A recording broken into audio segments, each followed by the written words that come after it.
will solve 2016 का CSET questions. So first question, where it is, ये तो passage है, यहाँ से इसमें स्पेस तो काफ़ी कम दिया हुआ है, लेकिन we will manage to solve. ठीक, A ate grapes and pineapple. A ने क्या खाया? grapes खाया, pineapple खाया. B ने खाया grapes and orange, grapes and oranges. C ate oranges and pineapple and apple. Okay. D ate grapes. D है उसने खाया grapes, apple and pineapple. Okay. After taking fruits, B and C fell sick. B and C है वो sick हो गए. कौन है ये? B and C, इन दोनों बीमार पड़ गए. In the light of the above facts, it can be said that the cause of the sickness was, क्या खाने से sick हुए थे वो? तो दोनों में जो common होगा, grapes है क्या? नहीं, oranges बस common है, तो oranges will be the correct answer. Next, consider the following statement. The rate of population growth is increasing in the country. Rate of population growth increase हो रहा है कंट्री में, हो रहा है. सबसे पहले बात तो हमको रेट ऑफ पॉपुलेशन ग्रोथ पता होना चाहिए. क्या होता है रेट ऑफ पॉपुलेशन ग्रोथ? तो birth rate plus immigration rate, ठीक है, माइनस डेथ रेट, क्योंकि डेथ से क्या हो जाएगा, पॉपुलेशन कम होगा, प्लस एमाइग्रेशन रेट, मतलब कि जब कंट्री से बाहर चले जाएंगे. This is entering in the country inside, ठीक है. तो आई मतलब कि इंडिया में आ रहे हैं, ऐसे इंडिया से याद रख लेना. तो इंडिया में आ रहे हैं तो इंडिया का पॉपुलेशन तो बढ़ जाएगा. अगर इंडिया से जा रहे हैं तो ई हो जाएगा, ठीक है, एग्जिट कर रहे हैं. आई से इंडिया में आ रहे हैं, ई से एग्जिट कर रहे हैं इंडिया से, ठीक है. अब देख लेते हैं. तो अब इसको ऐसे भी याद रख सकते हैं कि आई को ना ऐसे देख लेना कि आई को ऐसे प्लस बन सकता है ना, ये देखो. तो इससे पॉपुलेशन ऐड होगा, क्योंकि हमेशा हम इंडिया के रिस्पेक्ट में तो बात नहीं कर सकते ना. उससे मैंने तो कनेक्ट ही नहीं किया था.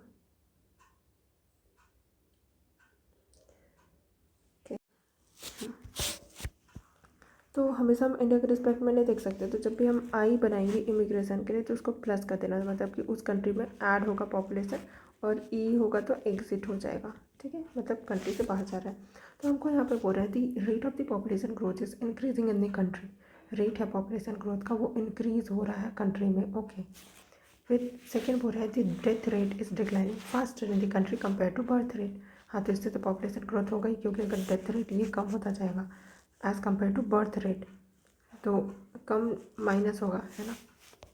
And then the birth rate is declining faster in the country compare to the death rate. और यहाँ पे ये बोल रहा है कि बर्थ रेट है वो डिक्लाइन हो रहा है फास्टर. बर्थ रेट अगर डिक्लाइन होगा तो पॉपुलेशन ग्रोथ रेट तो कम हो जाएगा, faster in the country compare to the death rate. Rural urban migration is taking place regularly in the country. ठीक है, रूरल अर्बन माइग्रेशन हो रहा है किसी भी कंट्री में. बोल रहे कि which one of the following conclusions may be true in the light of the above facts. क्या ट्रू होगा? तो देखते हैं. पहला बोल रहा है कि the rate of population growth is increasing due to the rural urban migration. Rate of population growth है वो इंक्रीज हो रहा है, बोल रहा है रूरल अर्बन माइग्रेशन से. बट रूरल एंड अर्बन तो उसी कंट्री का ही है ना. देखो यहाँ पर मान लेते हैं कि छत्तीसगढ़ का कोई गांव है, जैसे छोटा मोटा कोई भी गांव का नाम ले लेते हैं, और वो रायपुर में मूव कर रहे हैं, तो पॉपुलेशन तो कंट्री का सेम ही है ना. कंट्री के बाहर जाएंगे तब जाके पॉपुलेशन चेंज होगा. तो पॉपुलेशन ग्रोथ है, इसमें बर्थ रेट एंड इमिग्रेशन से क्या होगा, ऐड होगा पॉपुलेशन, और डेथ एंड एमिग्रेशन से क्या होगा, कम होगा. बट यहाँ पे इमिग्रेशन एंड एमिग्रेशन हो रहा है क्या? नहीं, ये तो सिर्फ माइग्रेशन हो रहा है. माइग्रेशन से कंट्री के पॉपुलेशन पे कोई फ़र्क नहीं पड़ेगा, क्योंकि वो कंट्री में अभी भी ही है, रिसाइड कर रहे हैं. तो this is not correct answer. Second बोल रहा है the rate of population growth is increasing due to the decline in the death rate only.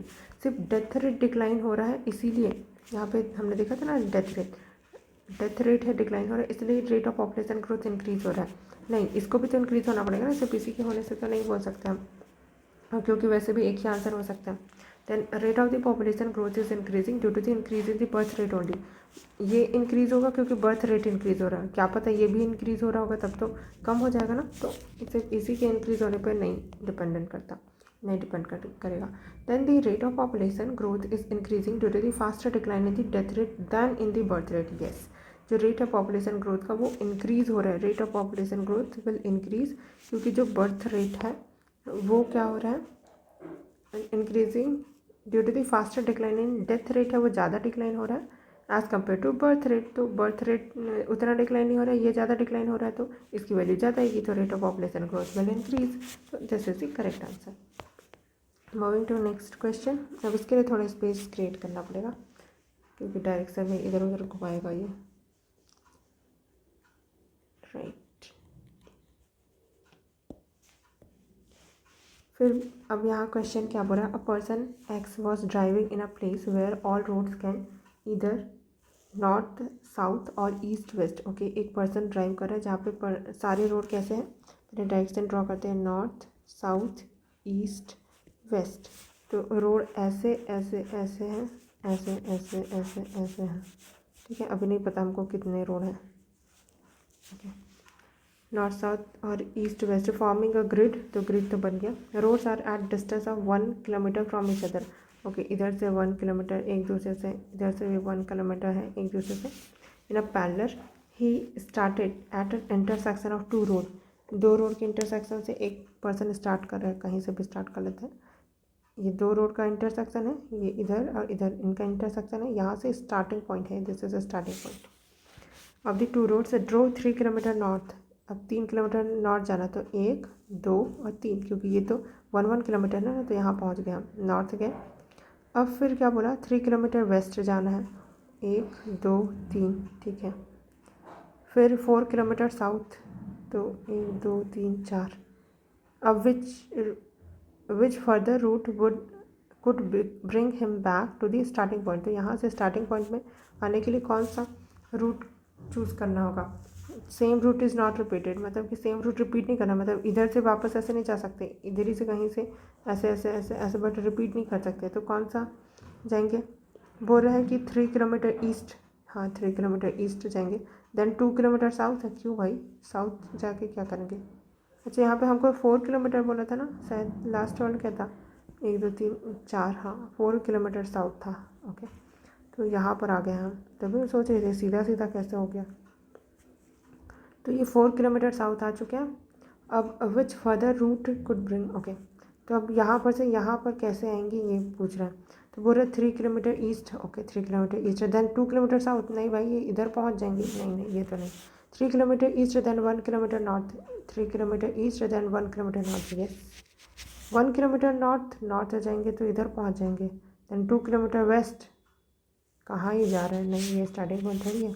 3 kilometre south, 1 2 3, यहाँ आ जाएंगे। देन 1 किलोमीटर नॉर्थ, इससे तो बिल्कुल नहीं पहुँचे, तो अपना आंसर तो आ गया है, ठीक।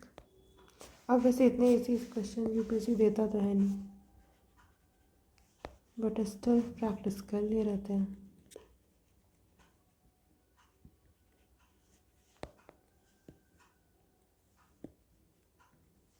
Okay, next question, we shall go either for a picnic or trekking. Okay, या तो हम पिकनिक के लिए जाएंगे या फिर मतलब पिकनिक एंड ट्रैकिंग। तो जब पिकनिक के लिए जाएंगे तो ट्रैकिंग के लिए नहीं जाएंगे, ट्रैकिंग के लिए जाएंगे तो पिकनिक के लिए नहीं जाएंगे।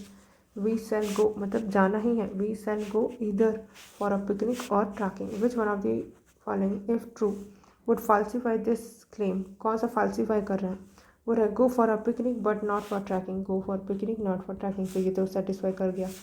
Then activities such as picnic and trekking are encouraged by the health authorities.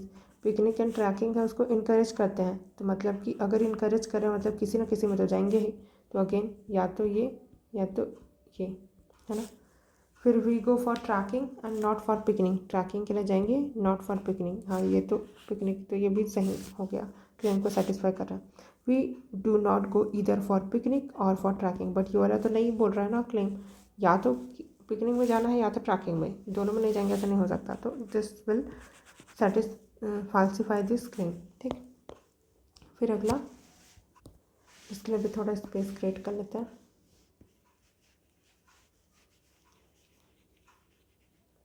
तो यहाँ पर क्या बोल रहा है, देयर वर 50 फैकल्टी मेम्बर्स हैं कंप्राइजिंग 30 मेल्स, इनमें 30 males and rest are females, तो 20 ही फीमेल्स बची थी ना। No male faculty member knew music, इनमें से किसी को भी म्यूज़िक नहीं आता, तो मेल में से किसी को भी म्यूज़िक नहीं आता है, ठीक है।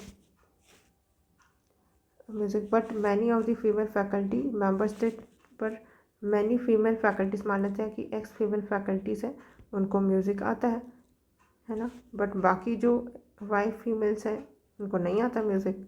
सारे फीमेल को तो नहीं आ रहा है ना, कुछ को ही आ रहा है। Then the head of the institution invited 6 faculty member को बुलाया गया टी पार्टी के लिए। Draw of lots at the party it was discovered that no member knew the music. किसी भी पर्सन, जिस भी 6 फैकल्टी को बुलाया गया उनमें से किसी को भी म्यूज़िक नहीं आता था, ठीक है, किसी को भी म्यूज़िक नहीं आता था। तो अब बताना है कि क्या हुआ होगा। The party comprised male faculty member only. क्या ऐसा हुआ होगा कि सारे के सारे मेल फैकल्टी मेंबर होंगे, बट हाँ ये हो सकता है, लेकिन सिर्फ यही पॉसिबिलिटी है क्या? नहीं, दिस इज़ नॉट करेक्ट ना। क्या पता ऐसे बुलाए होंगे, मेल फीमेल दोनों बुलाए होंगे, लेकिन फीमेल में वही आई होंगी जिनको म्यूज़िक नहीं आता। तो सबके सब जो 6 फैकल्टी मेंबर थे किसी को म्यूज़िक नहीं आता, तो ऐसा भी हो सकता है। The party comprise only those female faculty who could not give rendering in the music. क्या सबके सब फीमेल ही थे जिनको म्यूज़िक नहीं आता था? ओनली वही फीमेल ही थे क्या? नहीं, ऐसा नहीं बोल सकते श्योरिटी के साथ, सर्टेनिटी के साथ। क्या पता मेल मेंबर भी होंगे जिनमें म्यूज़िक नहीं आता, ऐसा भी हो सकता है। सिर्फ फीमेल ही मेंबर जिनको म्यूज़िक नहीं आता वही होंगे, ऐसा ज़रूरी नहीं है। सर्टेनिटी एक पॉसिबिलिटी हो सकती है, लेकिन सर्टेनिटी के साथ नहीं बोल सकते हम कि यही ही बस हुआ होगा, क्योंकि अदर पॉसिबिलिटीज़ भी है अपने पास। The party comprised both male and female faculty members. और बोल रहा है कि the party comprised both male and female faculty member, कि मेल भी फैकल्टी मेंबर थे वहाँ पे एंड फीमेल फैकल्टी मेंबर भी थे। अब मेल में तो किसी को म्यूज़िक नहीं आता और फीमेल में वो थे जिनको म्यूज़िक नहीं आता था। तो दी पार्टी कंप्राइजेस, बट ये भी हम श्योरिटी के साथ नहीं बोल सकते। क्या पता वो पूरे मेल वाले थे होंगे, क्या पता पूरे फीमेल जिनको म्यूज़िक नहीं आता वो वाले थे होंगे, ये भी नहीं बोल सकते। तो nothing can be said about the gender composition of the party. कुछ नहीं बोल सकते, तीनों पॉसिबिलिटी बनती है तो नहीं बोल सकते कुछ। फिर नेक्स्ट क्वेश्चन है 5 पीपल, इसके लिए again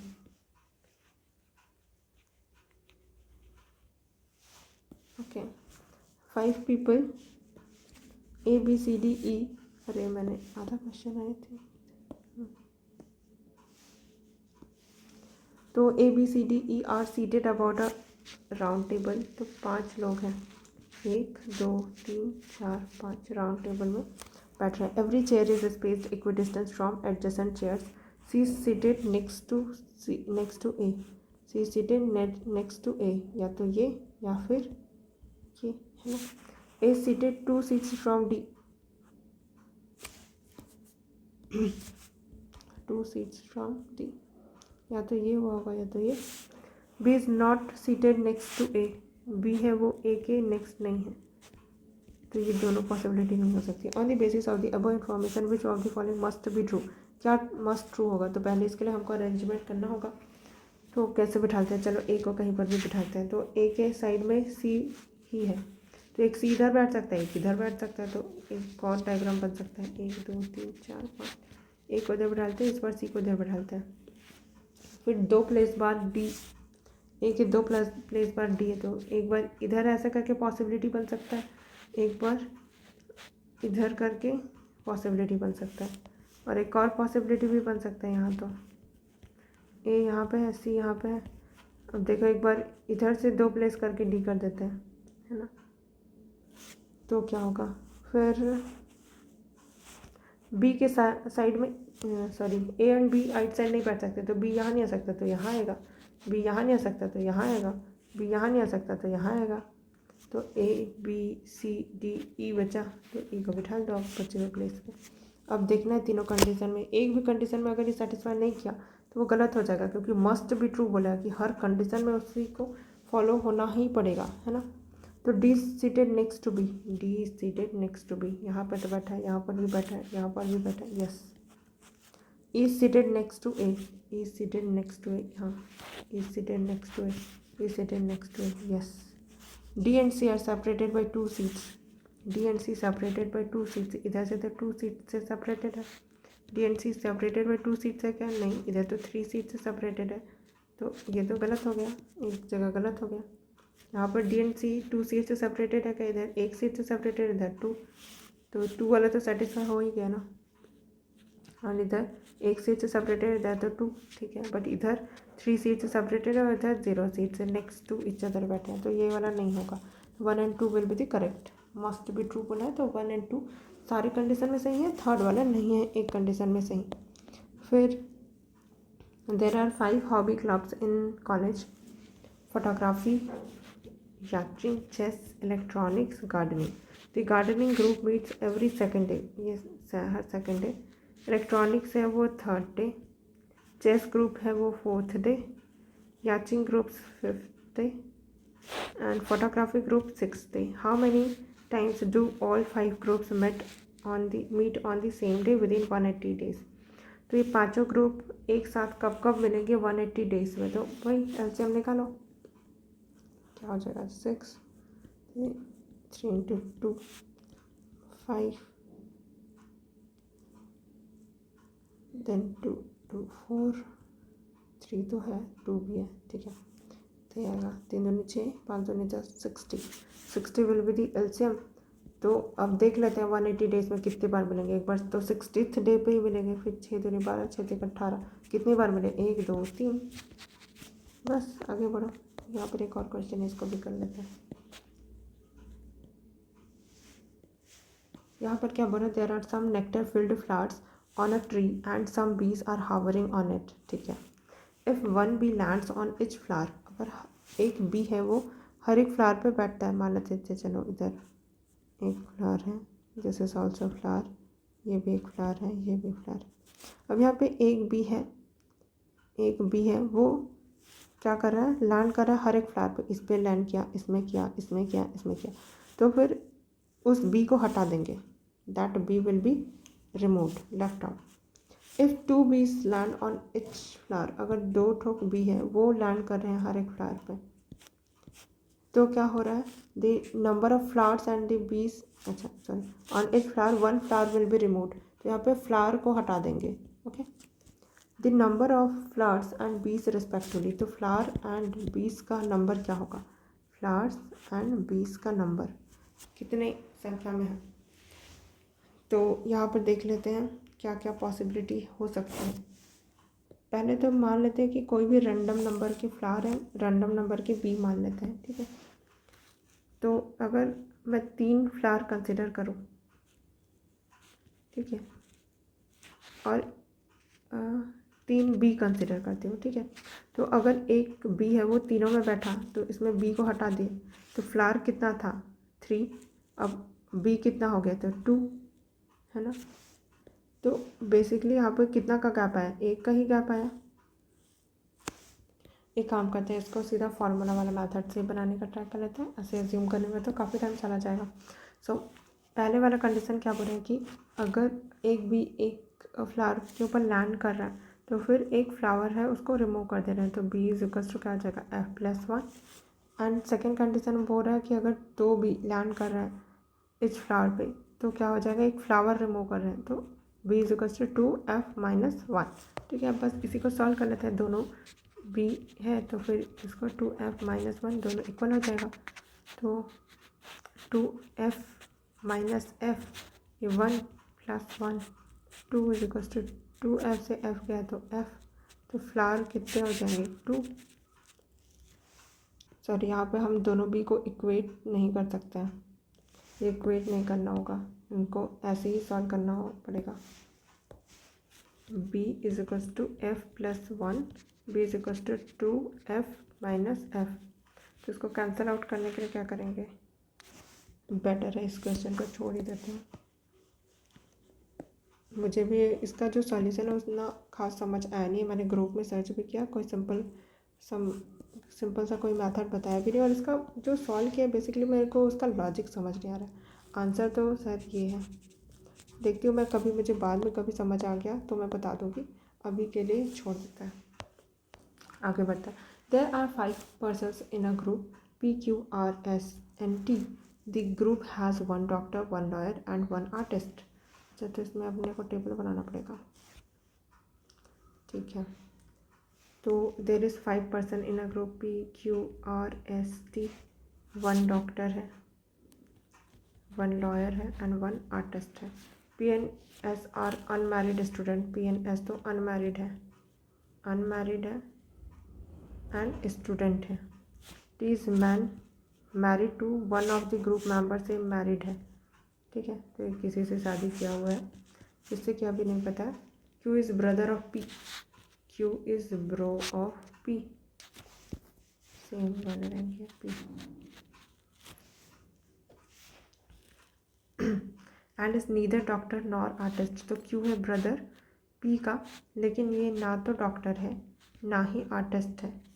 R is not a doctor, और R डॉक्टर नहीं है, R जहाँ पर भी ये डॉक्टर तो नहीं है, ठीक है। तो अगर ये डॉक्टर नहीं है, आर्टिस्ट नहीं है, तो ये लॉयर तो हो सकता है ना।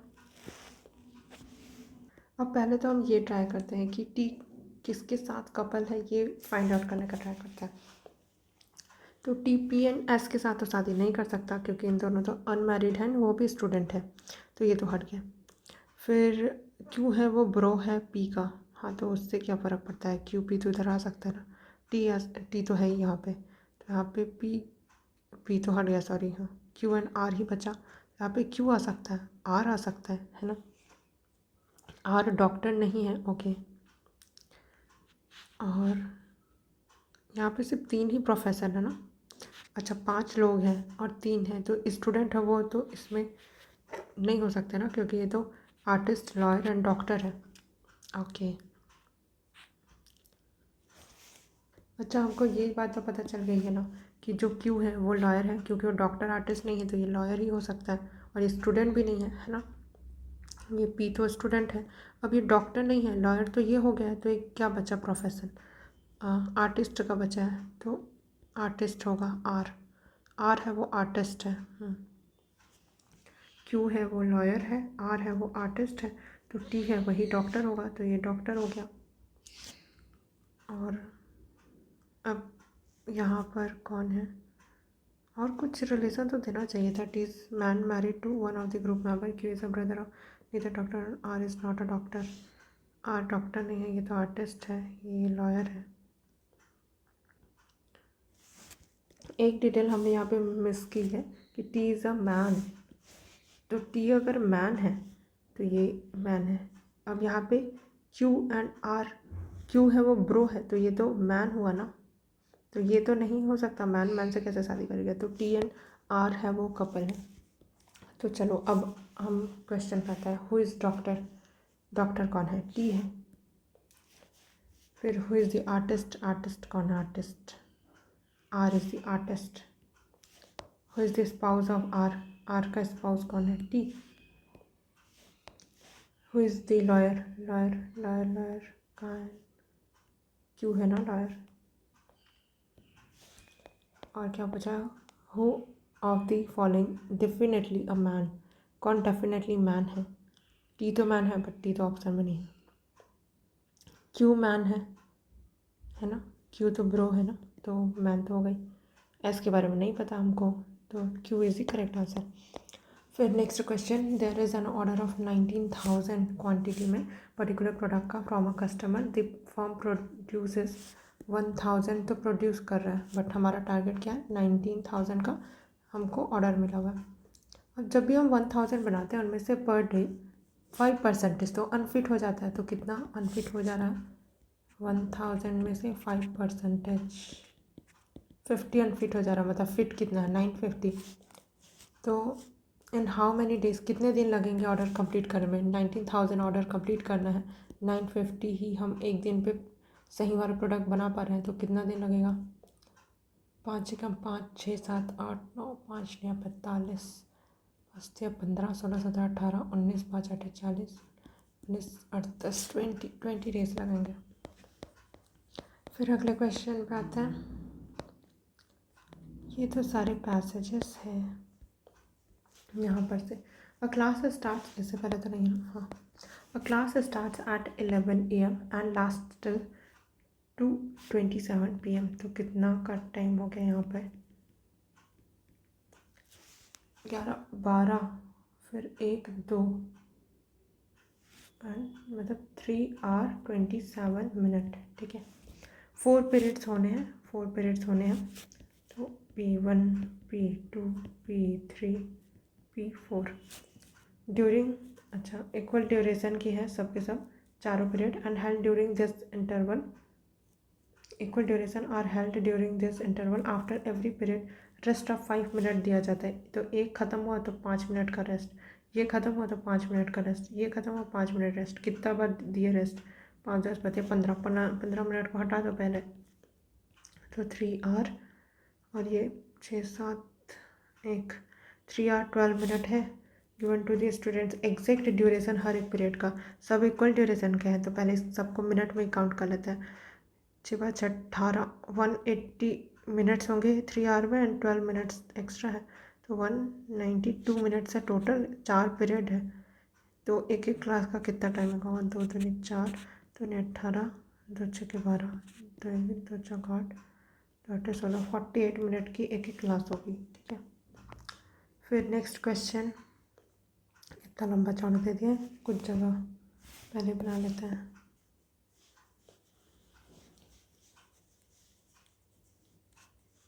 इतना सफिशिएंट होगा आई गेस। चलो अब तो काफ़ी है। बोल रहा है कि 4 फ्रेंड्स हैं ABCD and to cross a bridge. इनको ब्रिज क्रॉस करना है। ठीक है, पहले हम अपन ब्रिज बना लेते हैं। ये रहा अपना ब्रिज। ठीक है, अब maximum of 2 person can cross it at a time. 2 लोग ही बस एक टाइम पे क्रॉस कर सकते हैं इस ब्रिज को। It is night and they have just 1 lamp. रात का समय है, एक लैम्प है उनके पास। Person that cross the bridge must carry the lamp to find the way. तो जो भी पर्सन क्रॉस करा बिना लैम्प के तो नहीं करेगा, तो लैम्प पकड़ के क्रॉस करेगा। Pair must walk together at the speed of slower person. जो स्लोअर पर्सन है उसके स्पीड में चलना पड़ेगा जो भी पेयर जाएगा उसमें। पेयर मतलब 2 लोग जा रहे हैं ना उस पेयर में। And then after crossing the bridge, the person having faster speed in the pair will return with the lamp. तो इन दोनों में से इस स्लोअर एंड जो फास्टर में से जो फास्टर स्पीड वाला होगा वो लैम्प को पकड़ के हर बार वापस आएगा to accompany another person in the group. Finally the lamp has to be return at the original place में जहाँ से लैम्प लेके आए थे वहीं पर वापस छोड़ना है। और जो पर्सन रिटर्न आएगा वो रिटर्न्स द लैम्प, जो रिटर्न करने आएगा लैम्प को, उसको क्रॉस करना होगा ब्रिज को अगेन बिना लैम्प के। To cross the bridge the time taken by them as follows. A को लग रहे हैं 1 मिनट, बी को लग रहे हैं 2 मिनट, सी को लग रहा है 7 मिनट, डी को लग रहा है 10 minute. What is the total minimum time required by all the friends to cross the bridge. कब सारे के सारे फ्रेंड क्रॉस कर लेंगे? तो सबसे स्लोएस्ट जाने वाला कौन है? डी। और सबसे फास्टेस्ट वाला ए है। तो मान लेते हैं कि यहाँ पर से स्टार्टिंग पॉइंट है, यहाँ पर से लोग लैम्प पकड़ के चलना शुरू किया। तो ए जा रहा है सबसे पहले क्योंकि फास्टर है, तो ए जाएगा लैम्प पकड़ के बी के साथ। तो जाने में इनको कितना लगेगा? बी के साथ जा रहे हैं तो 2 मिनट लगेंगे, है ना। और आते टाइम तो वो अपने स्पीड से आ जाएगा। तो गया, बी को छोड़ा इधर, वापस आ गया 1 मिनट में। अब ए यहाँ पे वापस आ गया। ठीक है, अब बी तो क्रॉस कर लिया, अब सी के साथ जाएगा। ठीक है, सी के साथ जाएगा तो सी की स्पीड कितनी है? सी की स्पीड है 7 मिनट। 7 मिनट में जाएगा और रिटर्न आ जाएगा अगेन अपने स्पीड में 1 मिनट। फिर डी को लेके जाएगा, ए एंड डी जा रहे हैं। डी की के टाइम में जाएगा वो 10 मिनट में, वापस आ जाएगा 1 मिनट में। अब वो लैम्प को यहाँ छोड़ेगा, अब वापस जाएगा 1 मिनट में। तो कितना मिनिमम टाइम लगा? 2 3 7 7 3 10 10 20 30 ऐसा क्या करें 10 20 21 22 23 23 मिनट्स। ठीक है, एक बार और काउंट कर लेते हैं। 2 और 1 3 3 और 7 10 फिर 11 फिर ये 21 22 23। ठीक है, 23 मिनट लगेंगे। फिर देखते हैं next question. 30 gram of sugar was mixed in 180 ml water. ठीक है, 30 ग्राम शुगर कितने में मिलाए हैं? 180 ml वाटर में इन अ वेसल। 40 ग्राम शुगर मिलाए हैं 280 ml ऑफ वाटर। ये ए है, ये बी है। एंड सी में 20 sugar mixed in 100 ml water in the vessel C. The solution in the vessel B. तो सॉल्यूशन जो वेसल बी है स्वीटर होगा तो अच्छा, तो स्वीटनेस देख रहा है। ठीक है, तो परसेंटेज में निकाल लेते हैं तो ज़्यादा पता चल जाएगा, है ना। स्वीटनेस 100 से मल्टीप्लाई कर लेते हैं, परसेंटेज में आ जाएगा। कौन सा कितना परसेंटेज स्वीट है वो निकल जाएगा। 2 ने 18, 2 पंचे 10, 3 3 9, 3 एकम 3, 3 से 9 16, ये और नहीं कटेगा। 50/3, 3 एकम 3 4 5, 3 6 18, 20, 16.66, ये कितना हो जाएगा। 5 तो नहीं काटते, 2 पंचे 10, 2 2 4 8, फिर 2 7 14, फिर 100 डिवाइडेड बाई 7, ये कितना हो जाएगा। 7 7 8 9 10, 7 4 28, 10.8 एंड 10, तो 20%। तो सी सबसे स्वीटेस्ट है एंड बी कम है। तो क्या बोल रहा है, वेजल बी है, solution in vessel B sweeter than C, नहीं ये तो नहीं है, सी ज़्यादा स्वीट है। फिर स्वीटर देन दैट इन ए से ज़्यादा स्वीट है, नहीं ए ज़्यादा स्वीट है। एज स्वीट एज सी, नहीं दोनों इक्वल कहाँ है। लेस स्वीट देन सी, हाँ कम स्वीट है सी से। Okay, this is the correct answer. फिर अपना इधर next question,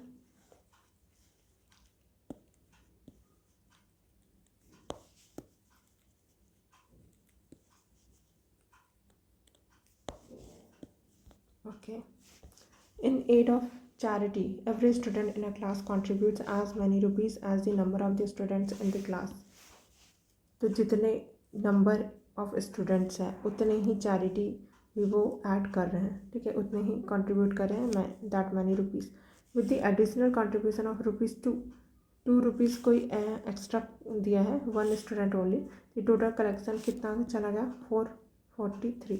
then how many students are there in the class, तो कितने स्टूडेंट थे क्लास में, तो ₹2 एक्स्ट्रा दिए, पहले उसको माइनस कर दो। हाँ, तो 441 आ गया। And this is what, number of student multiplied by उन्होंने जो भी कंट्रीब्यूशन किया है पर स्टूडेंट, है ना। तो ये दोनों क्या है, सेम ही नंबर है, मतलब कि this is also x, this is also x, क्योंकि हर एक स्टूडेंट है उसने सेम अमाउंट दिया है, ठीक है। तो मान लेते हैं कि इसने एक्स अमाउंट दिया है तो उतने ही नंबर भी है स्टूडेंट, तो 441, तो simply x square is equal to 441, तो किसका स्क्वायर 441 होता है, 12 का तो 144 होता है, 21 का होता है, तो बस स्क्वायर ही पूछा और कुछ नहीं। The next, Anita's mathematics test had 70 problems, तो 70 क्वेश्चन है carrying equal marks, that is 10 arithmetic, 30 algebra and 30 geometry. Okay, सब जिस 70 क्वेश्चन है सबके सब इक्वल मार्क्स के हैं, तो मान लेते हैं कि एक क्वेश्चन 10 मार्क्स का है, तो टोटल 70 क्वेश्चन 700 मार्क्स के हो गए, ये टोटल मार्क्स आ गए।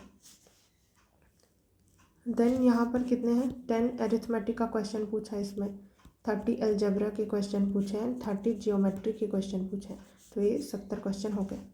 Although she answer 70% of the arithmetic, तो पहले तो ये देख रहे थे ये कितने नंबर का हो गया, 10 क्वेश्चन है तो 100 मार्क्स का हो गया, ये 300 मार्क्स का हो गया, ये भी 300, है ना।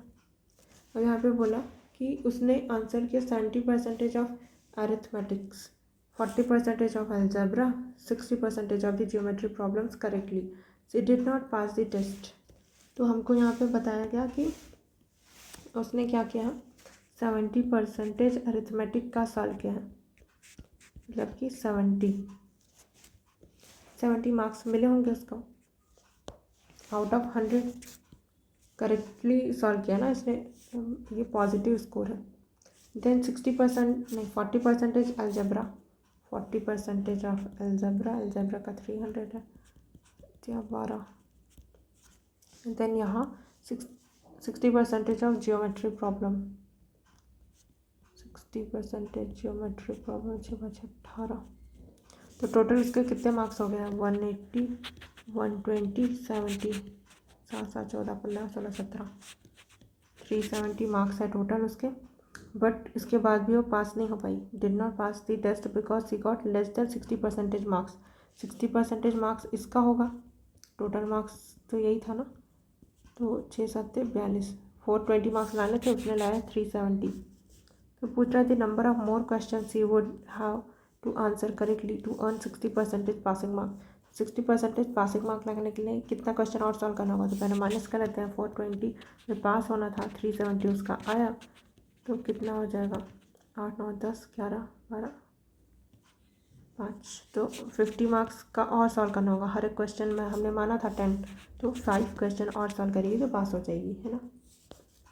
Then in a class there are 18 very tall boys, 18 है वो टॉल बॉयज़ है। देन आई क्या लिखा हुआ है, आई दिस कॉस्ट, ओके हमने कुछ इरेज ढंग से नहीं किया। If these constitute 3/4 of the boys, ये 18 12 बॉयज़ है वो 3/4 है of boys, 3/4 of boys, and total number of boys is 3/4 of boys and total number of boys is 2/3 of the total number of student in the class.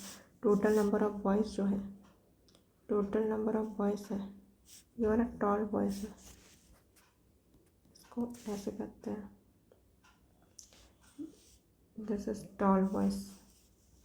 यहाँ पर क्या था, total number of boys, तो total number of boys है is 2/3 of total number of student in the class. Total number of student T है, total number of boys है वो TB, ठीक है। इन the class what is the number of girls in the class, तो मान लेते हैं कि टोटल नंबर ऑफ स्टूडेंट्स है किसी क्लास में, इसमें गर्ल्स है बॉयज़ है, ठीक है। अब हमको क्या क्या इन्फॉर्मेशन पता है, हमको गर्ल्स का नंबर निकालना है कि गर्ल्स कितने हैं, इसके लिए बॉयज़ कितने हैं वो पता होना चाहिए।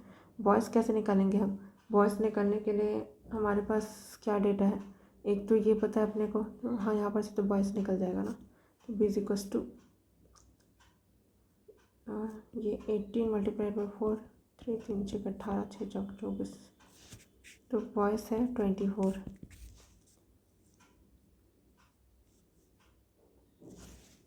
और यहाँ पर से हम TB का वैल्यू रख सकते हैं, मतलब TB की value, this is total boys ना, टोटल नंबर ऑफ बॉयज़, तो ये बॉयज़ ही तो निकला है, टोटल नंबर ऑफ बॉयज़ 24 है, तो दिस इज 24, 2/3 ये T, तो T is equals to 24 multiply by 3 12 36, this is 36, तो G is equals to 36 minus 24 2 1 12, तो 12 गर्ल्स है क्लास में। फिर next, consider the following statement, इधर A and B of the same age और A is older than B। क्या बोल रहा है कि या तो A and B same age के हैं, या फिर क्या है A is older than B, A is older than B, ठीक। फिर इधर C और D of the same age, या फिर D is older than C, फिर B is older than C। Which one of the following conclusion can be drawn from the अब statement, क्या conclude कर सकते हैं, A is older than B, A older, पहले इन तीनों को कंबाइन कर लेते हैं, ये B से बड़ा है C, and C and D में D, okay. A is older than B बोल सकते हैं कि A ओल्डर है B से, हाँ लेकिन इक्वल भी हो सकता है, तो यही एकदम सर्टेनिटी के साथ नहीं बोल सकते कि A बड़ा ही होगा B से, इक्वल भी तो हो सकता है। B and D are same age, B and D कहाँ सेम एज के भाई, इधर तो इनइक्वालिटी का साइन है तो नहीं। फिर D is older than C, D है वो ओल्डर है C से, हाँ लेकिन इक्वल भी हो सकता है, तो ये नहीं। फिर A is older than C, A है वो ओल्डर है C से, हाँ डेफिनेटली, क्योंकि C से बड़ा B है, अगर A एंड B इक्वल भी हो गए तो भी क्या हो जाएगा, A होगा वो ग्रेटर देन ओल्डर नहीं होगा देन दी C, तो yes this can be concluded. यहाँ पे बोला थी monthly average salary paid to all employees of company 5000 rupees, monthly average salary सारे एम्प्लॉयज़ को 5000 रुपीज़ मिलता है।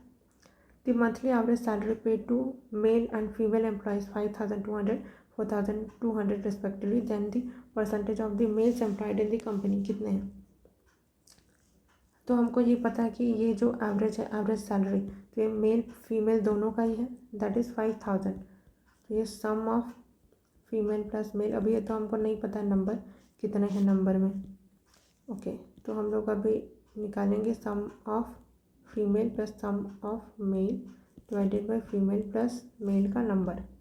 यहाँ पर एक और डेटा हमको, दो और डेटा दिया हुआ है कि क्या एवरेज दे दिया हमको, किसका, monthly average salary paid to male का है 5200, तो दिस इज 5200 मेल का, तो this is sum of male number, तो अभी हमको मेल का अभी भी नहीं पता है, और 4200 है, दिस इज फीमेल।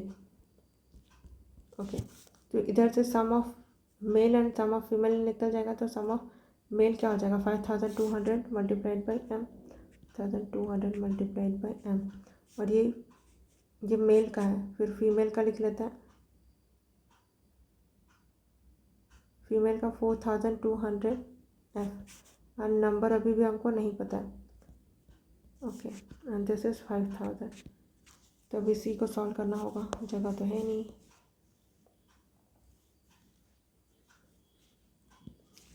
ओके, तो ये 5000 m plus 5000 f, 5200 f m plus 4200 f, तो इधर ये इधर चला जाएगा तो क्या आ जाएगा 200 एम, ये इधर चला जाएगा तो 5000 minus 4200 800, this is female, 4f is equal to m, तो m divided by f is equal to 4:1। हमको क्या निकालना है, परसेंटेज ऑफ मेल, मेल का परसेंटेज, मेल है कितने 4 आउट ऑफ 5, डिवाइड बाई 100, 5 दूनी 10, 4 दूनी 8, 80%, 80% मेल है, ठीक है। फिर ये तो पैसेज था, फिर आगे two numbers x and y respectively 20%, 28% less than the third number, तो मान लेते हैं x y z, अच्छा यही है third number z, by what percentage number y is less than the number x, तो x है वो कितना परसेंटेज कम है 20% कम है, मतलब 80% है z का, और ये 28% लेस देन है, तो 28% 9 10 7 8 9, तो 72% ऑफ z, और z तो z ही है, तो दिस इज हाउ मच, 2 चौका 8 पंचे 10, 4/5 जेड, दिस इज 72/100 जेड, 2 पंचे 10, 2 से 9 सुन, 2 तिया 6, 2 चौक 12, 2 दूनी 4, 2 पंचे 10, 2 एक 2, 2 7 14, 17/25 जेड, तो by what percentage is the number y is less than the number x, y कितना कम है x से बोल रहे हैं, इसके लिए कंपेयर करने, ये दिस इज x ना, तो यहाँ पर x बाई जेड इसको इक्वली कर लेते हैं, तो 5 डिवाइडेड बाई 5 का मल्टीप्लाई एंड डिवाइड दोनों कर लेते हैं, तो x इज इक्वल टू 5 चौक 20, 5 पंचे 25 जेड, तो x बाई जेड 20/25, और इधर y is equal to 17/25, z को इधर ले आता है, तो x ratio y ratio z क्या आ गया, x is 20, z is 25, y is 17, ठीक है। तो अब देख लेते हैं by what percentage is the number y, number y है वो कितना लेस है देन द नंबर x, कितना लेस है 3 लेस है देन x, 2 बच्चे 10 5 से 15, क्या गड़बड़ किया हमने, चलो इसको ऐसे रेशियो में कन्वर्ट ना करके सिंपली यहीं पर ही कोई नंबर अज्यूम करके सॉल्व कर लेते हैं, ऐसे तो नहीं आ रहा है। Two numbers x y respectively, okay x y z, ये 20% लेस है तो 80% जेड, ये 78% ऑफ जेड, ठीक है। मान लेते हैं कि जेड है वो 100 था, तो ये दिस विल बिकम 80 और ये 78, तो कितना वाई कितना कम है 8 9 10 3, हमने शायद उस टाइम, एक सेकंड रिवर्स जाती हूँ, 2 लिखा था, ऐसा क्यों लगता है, क्या पता शायद एरर में बता पाऊँ, 18 19 20 3 सही तो लिखा था, छोड़ो, तो यही वाला से कर लेते हैं x y z, this is 100, तो 80% of z and this is 78% of z, तो दिस 80 ये 70, ओके। तो इनमें डिफरेंस कितना है 2, और किससे कंपेयर कर रहे हैं 80 से, तो परसेंटेज में क्या आ जाएगा, ये 2 चौक 8 2 5 10, सॉरी हमने शायद ना यहीं पे ही गलत किया था, दिस इज़ नॉट 78 ना, 28% कम है, दिस विल 72। अब समझ आया। तो यहाँ पर 8 डिवाइडेड बाई 80 मल्टीप्लाइड बाई 100, ये कैंसिल, तो 10% will be the correct answer. अब पीछे जाके देखती हूँ, हमने शायद ना परसेंटेज लिखते टाइम ये गलत लिख दिया था शुरू में ही। अरे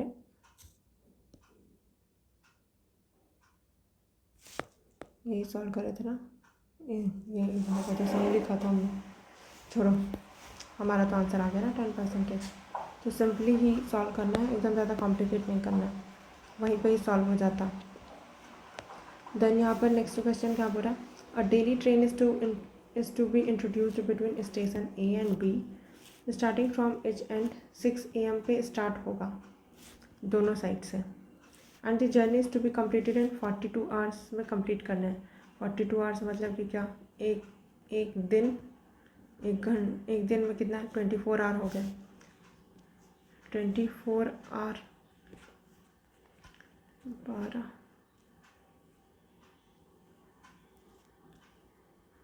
और 8 9 10 11 12 18 आवर, एक दिन और 18 आवर लग रहे हैं, ठीक है।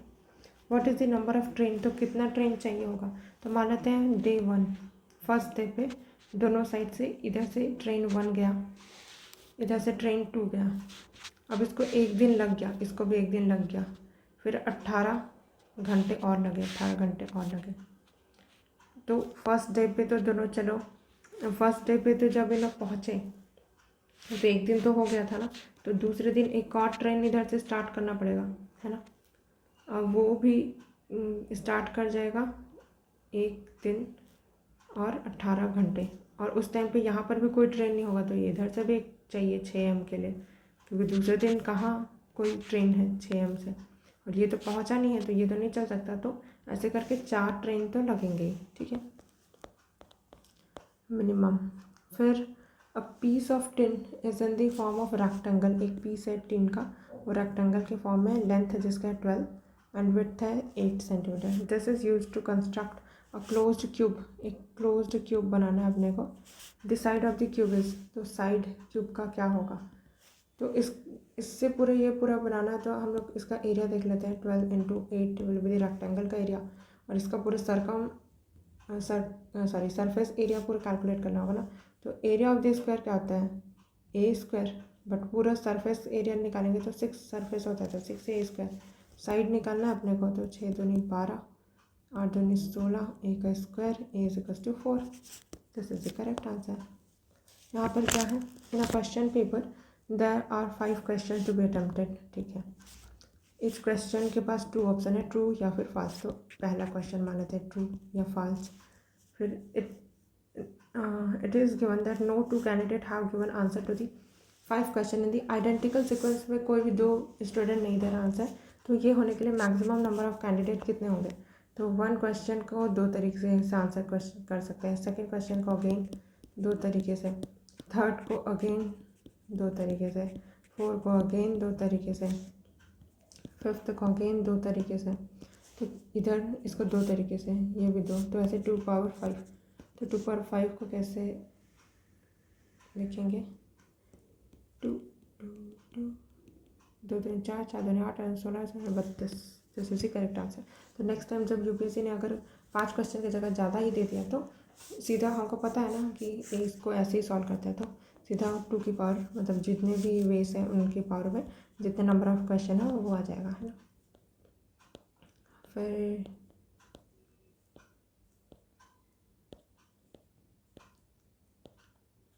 ये वाला क्वेश्चन है, I guess. A person climbs a hill in a straight path from point O on the ground in the direction of northeast, तो this is north, south, east, west, north east में जा रहा है, ठीक है। And reach a point A, यहाँ से start किया, A में पहुँचा, after traveling a distance of 5 kilometer. Then from point A he moves to point B in the direction of northwest, north, south, east, west, then northwest, और northwest में गया, कहाँ गया, okay point B in the north west. Let the distance A and B, यहाँ B पे पहुँचा, A and B है वो 12 kilometre. Now how far is the person away from starting point से कितना दूर है. ये तो सीधा सॉल्व होगा. 12 का स्क्वायर, 5 का स्क्वायर, पाइथागोरस लगाओ. 144, 25, 169.